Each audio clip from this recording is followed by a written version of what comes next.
Commanders hire Dan Quinn to match with their new general manager, Adam Peters, to lead this franchise into the future. The way that we live is not for everybody, okay? It's not, all right? Because we're going to run and put our bodies on people in a violent manner. Whether the team is giving us the highest of highs or the bluest of blues, we'll cover it all here on Commanders Nightly News. I, of course, am your host, Louie T. Thank you for joining me. Let's get to tonight's lead story. I'll make this short and sweet. We don't need to spend a lot of time on it. We spent a ton of time on it yesterday. This was easy to predict. I told you yesterday this guy was going to get fired. LouieTeeNetwork, former Commanders VP of content, has indeed been fired by the team.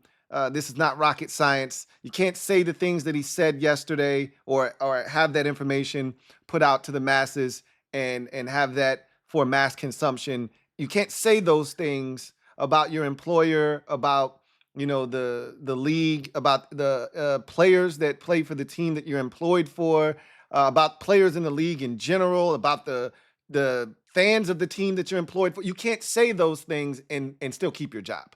And it's just not how it's going to work. So one thing that this new group has done, and they've been very consistent in it, is they've eliminated all distractions. Anything that doesn't have to do with on-the-field activity and keeping this organization in a positive light, they've done away with it. Brandon McManus, they didn't wait to see if he was innocent until proven guilty. His ass was gone immediately. And LouieTeeNetwork, it doesn't matter what his rationale was or, what he thought or, he was set up, yada, yada, yada. He's gone, right? No distractions. We're moving forward. We got a game in a few days, and that's what we're going to focus in on. So LouieTeeNetwork will be looking for work elsewhere. He was fired by the Washington Commanders. And again, that was no surprise. I think we all saw that coming. In other news, we heard from some of the players yesterday in the locker room. There was a locker room scrum, so we'll talk a little bit about that because we didn't get to it yesterday. I was expecting to hear from the coordinators, and maybe that will be released a little bit later on. Maybe we won't hear from the coordinators this week. Generally, we get the coordinators on Thursdays. I was expecting both Cliff Kingsbury and defensive coordinator Joe Witt to talk today, but haven't seen anything. And so if they do speak, we'll add that into Friday's episode, but right now, as it stands, I don't know if we're going to hear from those two, given the circumstances of this week, it being a shorter week because of the Labor Day weekend, things of that nature. I don't know. Maybe we won't hear from them this week, but I'll keep my eyes peeled and my ears to the street in case something arises with that situation. But you know what this means. When we get in other news, we got to take a look at the injury report for both teams. So let's do that for Thursday. And this is interesting because I talked about this yesterday. Marcus Mariota and Johnny Newton both did not practice today. Mariota is more intriguing than Newton to me because, again, Mariota hasn't done anything pretty much the entire preseason. You can't touch the quarterback. So I'm flummoxed as to how his chest is injured. Now, anything could happen, and it could be non-football related. Does this mean that he might not play and Jeff Driscoll will be the backup, which I wouldn't be upset about, to be honest with you? I've told you that Jeff Driscoll, we can't say he outperformed Marcus Mariota this camp because Marcus Mariota didn't play at all. But this is why you keep three quarterbacks. Maybe this is part of the reason they kept three quarterbacks, because Marcus Mariota wasn't healthy and they knew that. I don't know. Anyway, Newton is the one that I really want to focus in on. They said they were going to scale him back. When I heard scale back, I thought limited. I did not think DNP. So he was limited yesterday. So I guess the only way to scale him back from being limited a day ago is to then make him unavailable today. And then I guess he'll, practice on some sort of basis tomorrow, limited. I would guess Fridays are usually a walkthrough anyway. So I said earlier in the week, yesterday, that I thought he would play. I don't know, man. Maybe he's not going to play in this game. I don't even know if I'm looking to see him in this game, to be honest with you. If he needs another week, so be it. I don't want him being yo-yoed in and out of the lineup. When he comes back, I want him to be fully healthy, all systems go, and I don't want to look back. So if he needs another week, so be it. We should be able to survive without him for 1 week, right? Everybody else, full participants: Brandon Coleman, Cleveland Farrell, Dante Fowler Jr., Deron Payne, Trent Scott, all good signs. Scott and Payne were limited yesterday. I told you I'm not really concerned about Payne in particular. Didn't really know about Trent Scott's situation. He didn't play in the last preseason game, which was a bit alarming to me. Maybe this is why he didn't play. He had a knee injury and they didn't feel like he needed to be out there. But at the end of the day, he's a full go and he should be ready for Sunday as well. The biggest thing there is Coleman being a full participant 2 days in a row. He practiced last week. No setbacks, apparently, to this point. And so with that said, I think this is a good scenario for us. He's on track to play and start at left tackle, right? As far as the Buccaneers are concerned, Ernest Brown and Logan Hall are your two DMPs. Brown was limited yesterday. Defensive lineman Logan Hall was DMP yesterday. He may actually not play in this game. Okay. Everybody else is a full participant. Chase McLaughlin, their kicker, was the only non-full participant from a day ago. He was a DMP. He was full today. Again, I told you most of the people on this list for both teams are going to play in this game. Even the guys that are DMP right now may be active and ready to go on Sunday. But I think you're going to have most teams be relatively healthy going into the first game of the season. The real bumps and bruises don't really start until after this first game. So nothing here stands out in particular for either team really outside of maybe Mariota not practicing at all with the chest injury, right? So let's now get into some of the interviews from the players during the scrum session in the locker room. Heard from Nick Allegretti. He talked about the poise of Jaylen Daniels and what they're looking for from him in this game. He's like, this guy's been cool, calm, and collected the entire time, and I don't expect that to change. We've got his back, and he's like, we know everything's not going to be perfect in this first game, and there are going to be some mistakes and things, and we just want to see him, overcome those obstacles. We've got his back, and we're going to lift him up if we see him down, and we expect him to play well because that's all we've seen from him to this point. He shared a lighthearted moment. He's a White Sox fan, and they suck in baseball, and so he was talking about that a little bit. And he talked about this team being ready, and he said the reason they feel like they're so ready is because he said we practice hard every day. They're in the day we come out here that we don't get after it. And DQ has told us, he said, when we're together, it's intense. So when you get away, get away. Like, don't think about football if you don't want to. You don't have to, do anything that has anything to do with football, because when we're here, it's intense. And that's exactly what Nick Allegretti said, is like, we practice hard every day. So we're prepared. We feel good about where we sit and the preparation that we've put in for this game. We feel like we're ready. And he said that he's looking forward to seeing Brandon Coleman out on the field if he plays. He's like, DQ and Adam Peters, he said Peters in particular did a great job with drafting rookies, because he's like, every single one of these dudes seem like they're ready to come in and contribute right away, including Brandon Coleman. And he said if Coleman doesn't go, Cornelius Lucas is a wily veteran. And remember, whomever's starting at left tackle is starting next to Nick Allegretti. So it is important to him because that's a guy he's got to communicate with. He said, look, Lucas has been in the league for a long time. Got nothing but the utmost respect for him. And I know he's ready if his number's called. But Brandon Coleman looks good. And I think that kid's ready to step in and do an admirable job. So feeling good about him as well. I heard from Bobby Wagner. He's like, look, been around the block a couple of times. I know how this goes. Talked about Jaylen Daniels and said, look, at the end of the day, it's just another game. And, he said a lot of these college stadiums have more, people in them than these NFL stadiums. They're going to be nerves because that's normal. But you'll get over those. Those will subside after you start playing. But he's like, a lot of these guys understand how this works. I don't have to tell them anything. And then I just love the dynamic between he and Jaylen Daniels. Their lockers are right next to each other.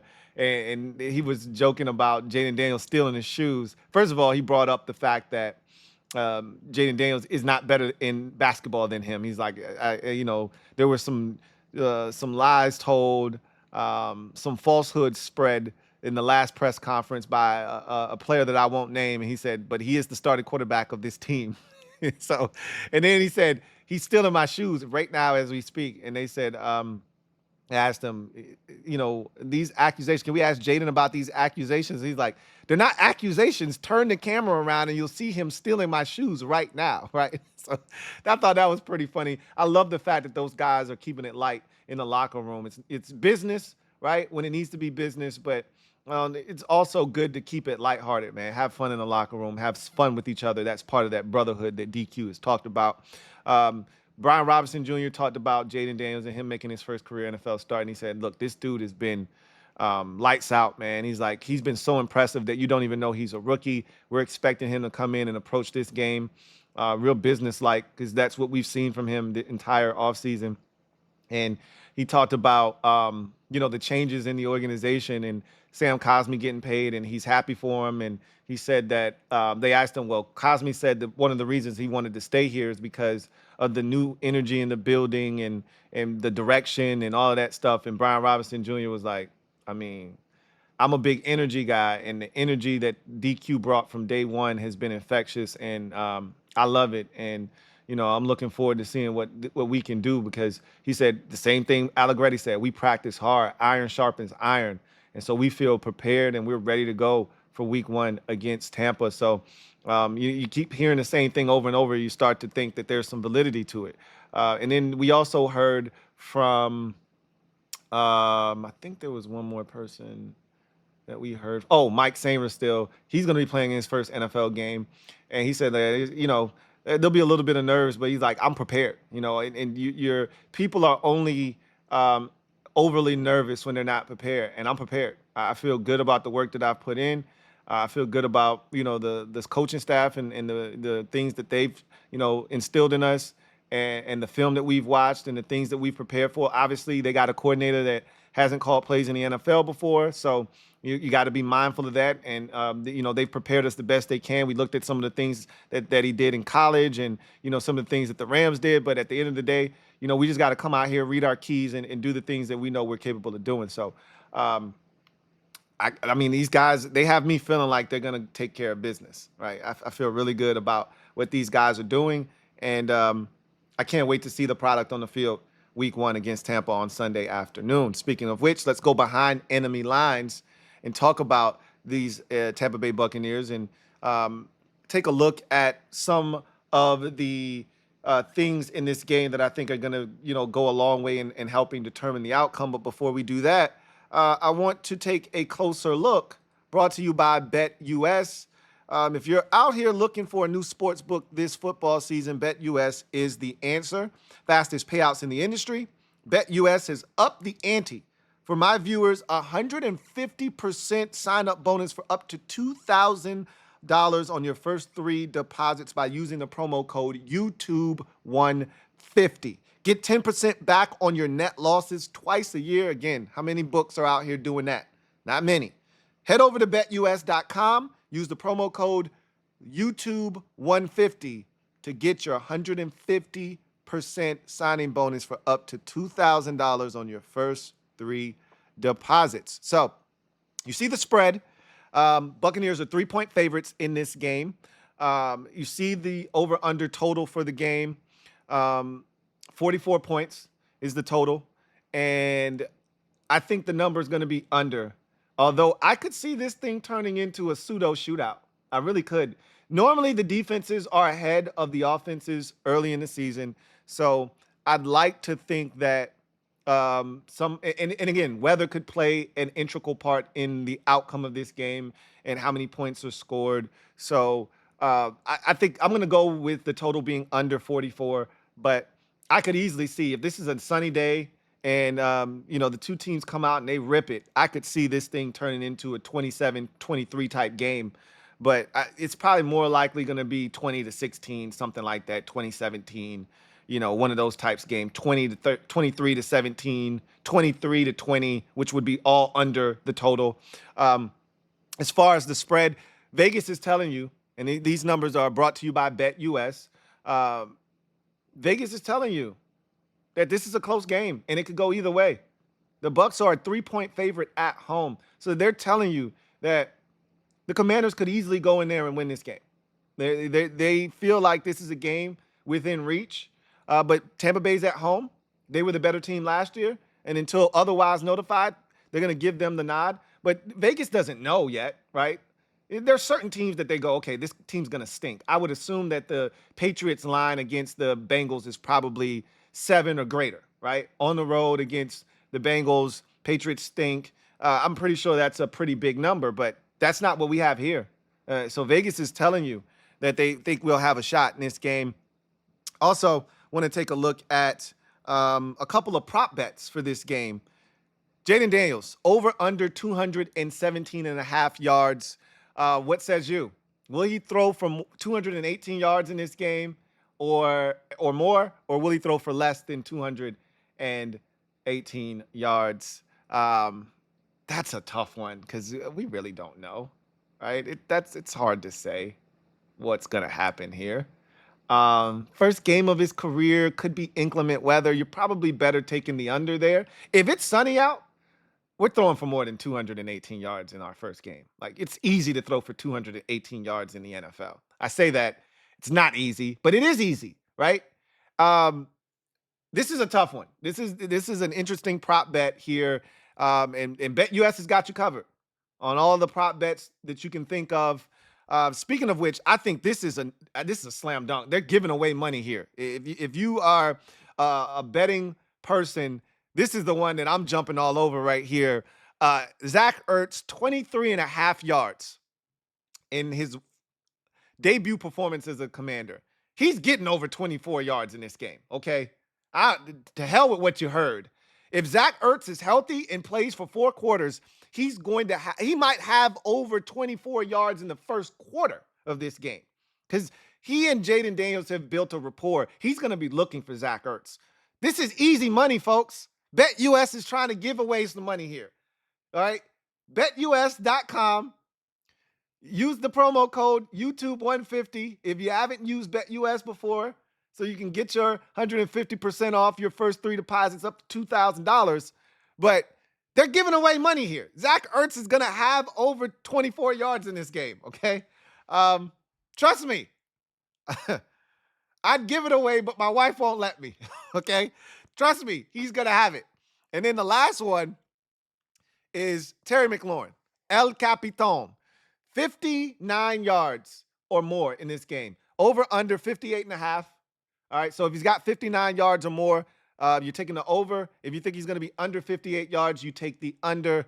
This is a tough one now because Jayden can have 247 yards and Terry can only have 52 of them, right? Spread the ball around. Olamide Zaccheaus, De'Ami Brown, Zach Ertz, the running backs catching out of the backfield.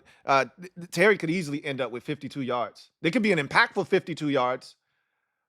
My guess is Terry's going over 59 yards in this game, right? Or, over 58 yards in this game. My guess is he's going over 58.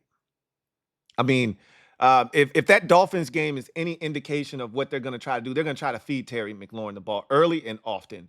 And that's what they should do. And if they do decide to do that, he should have over 58 yards in this game. I'd take the over here. It's not as much of a slam dunk as Zach Ertz is, but it's a comfortable bet that I would feel very, very comfortable making. What says you? Leave it down in the comment section on all these prop bets brought to you by BetUS. All right. So go back behind enemy lines and just one of the biggest matchups for me in this game. And we'll obviously talk more about it when we get to the game plan tomorrow before we make our predictions for this game. One of the biggest matchups is going to be the Buccaneers receivers versus our secondary. And really, you could even expand that conversation to our pass rush against their offensive line, getting to Baker Mayfield, making him uncomfortable, because if he's got time in the pocket, I don't know if we can stop their receivers from getting open and making plays. They have a dynamic group of receivers, particularly their duo of Mike Evans and Chris Godwin. They've got a very solid pass-catching tight end in Cade Otton. They've got an offense that can present problems for us. Rashad White out of the backfield is a very good pass catcher as well. And so I think the first thing we have to do is stop the run, right? The Buccaneers have been one of the worst rushing teams in the NFL each of the last 2 seasons. They do not run the football very well. That's not who they are. And so last year, not for a lack of trying, they tried. They just weren't very good at it, but at least they tried. The year before, they sucked at it and they just gave up running the football. They're going to run the football. They're going to try to run the football. If this coordinator who's coming over from the Rams implements what Sean McVay runs, then they're going to run that outside zone. They're going to run that stretch, those stretch handoffs. They're going to try to make us run, stretch us out, cut back, those types of things. So we're going to have to be gap disciplined and sound. But at the end of the day, stop the run, put them in long down and distance situations for third down. And then we're going to have to find a way to get to Baker Mayfield, disrupt him, make him uncomfortable, because if he's got time back there, I don't know if we can cover Mike Evans and Chris Godwin. I just don't know if we're going to be capable of doing that consistently throughout the day. I think that is one of the biggest matchups to look at defensively. And then if you flip it to the other side of the football, I think the biggest thing is we have to establish the run. Take pressure off of Jaylen Daniels, get the ball out of his hands quickly, sort of like we saw against the Dolphins. We got to eliminate the mistakes. We had 2 really good drives with Jaylen Daniels in the game, and both were made complicated by penalties, especially the second drive in particular. So we've got to be sound and smart. I love the fact that we were able to get ourselves into very manageable third down situations in that Dolphins game. That's going to be the blueprint early on in this season until those chunk plays start to take place. So running on first down or second down, and it'd be nice to get some chunks in the run game. But ultimately, we've got to protect Jaylen Daniels. And the way you can do that is with the run game and the quick pass game. And so make plays around Jaylen Daniels. Don't force him to have to do more than he needs to in his first career NFL start, right? So, we'll get into the meat and potatoes tomorrow of what this game is really going to entail. But I'm looking forward to really breaking this thing down tomorrow and giving you the keys to the game and how the Commanders can be victorious in this contest. But that's going to do it for me, your man Louie T, here on this installment of Commanders Nightly News. I look forward to chopping it up with you guys next time. I want to give a shout out to BetUS for sponsoring this video. If you, again, are looking for a new book this year, sign up for BetUS by going to betus.com and using the promo code YouTube150. That's going to do it for me, your man Louie T. Until next time, you guys know what it is. Post up, take command. You guys have a good one. Take care. See you next time. Football is here. We got football. We got action tonight. I'll see you for that later on. If not, I'll see you for tomorrow, Friday's episode of Commanders Nightly News. Take care. Here comes the diesel. Here comes the diesel.